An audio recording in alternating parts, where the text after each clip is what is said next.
born in Tuscarora Township on a farm outside of Donnelly Mills.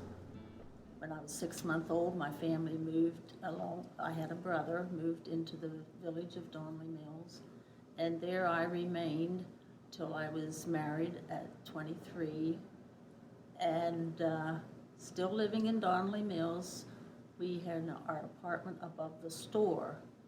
It was called the Jones store at that time, and I helped down in the store off and on during the course of having 2 children. I drove bus. That was the other part-time job I had. Then when I worked for the state for about 9 months, once more traveling back and forth, never left Donnelly Mills. And my last job was, I was a teller at the Juniata Valley Bank in Millerstown.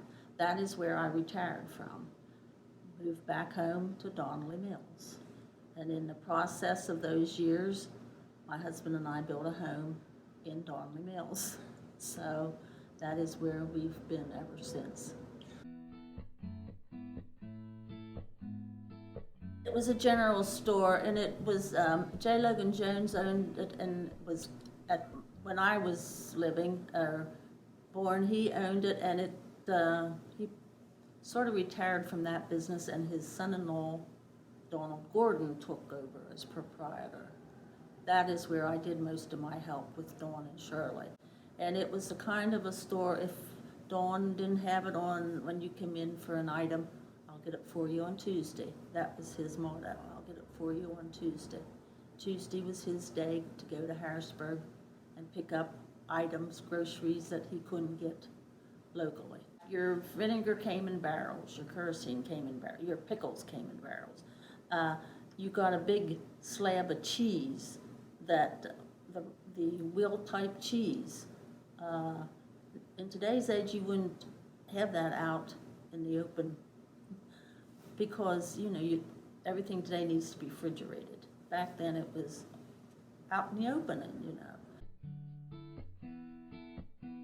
you come in with your jug, your gallon jug or your jar, and there was a plug on it with a thing that you opened, it drained out. Yeah, it was a barrel for whomever needed it.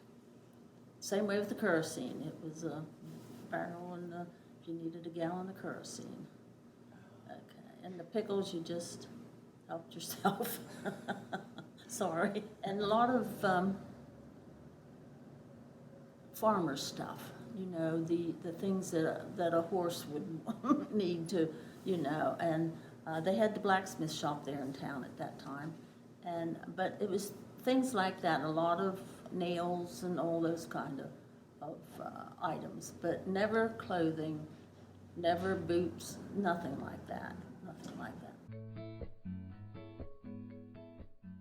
You couldn't have found a more friendlier store proprietor. Shirley and Don Gordon and Logan, Shirley's father, were very down-to-earth people. Very giving people. Of course, in the evening, the men, the farmers, the workers, that was their hangout. Women didn't visit there very often. In the evenings, their time was during the day. And if you want to visit, go to the store. I mean, it was just that kind of a place.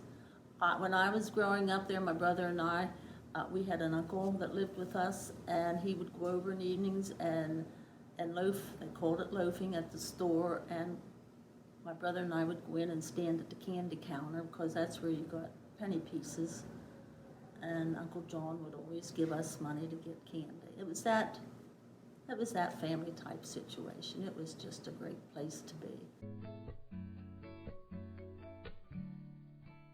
Then the store passed hands after Dawn and Shirley. Dawn passed on, and Shirley gave up the store, and it passed hands to 2 other owners till they finally, it is there no more.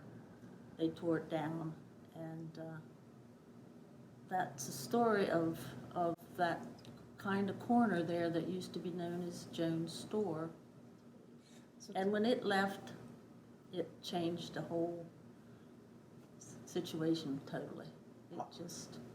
It just disappeared. Everything disappeared. People went to Newport, to Millerstown, to get the groceries, you know, and just wasn't the old-fashioned store place anymore.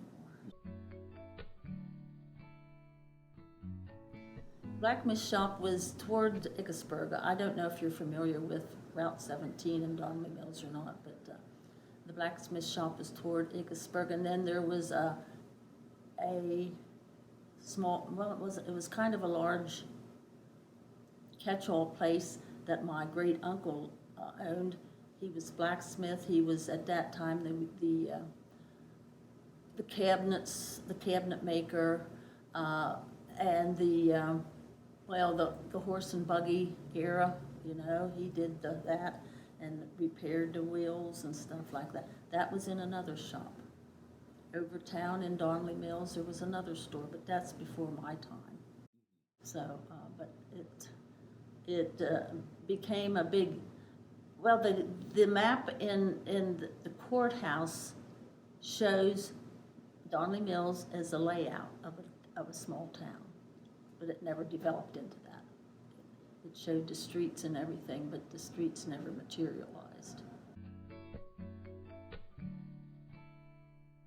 As kids, we had a field back where we live now that was a ball field.